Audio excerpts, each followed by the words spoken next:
وقتی جلسه رو به اتمام مخالفی برای صحبت باقی نماند. لیست طولانی موافقان باعث می شود بعضی نماینده ها به فکر راههای میانبر بیفتند. ثبت نام به عنوان مخالف و صحبت های موافق. دکتر روحانی به عنوان مخالف صحبت میکنن. بفرمایید.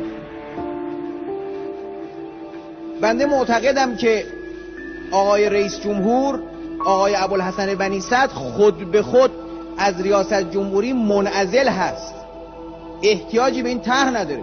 خب شلوغ نکنید آقای خلخالی، ولی از کره اومدید اینجا شلوغ کنید. بشه از کره عرض کنم که حالا عصبانیت آقای خلخالی تأثیری در ماهیت قضیه نداره.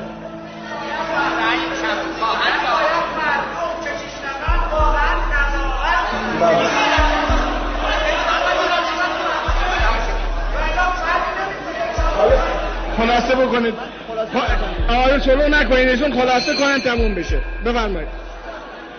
بابا من مخالفم. بله نمیذارید من بحث کنم.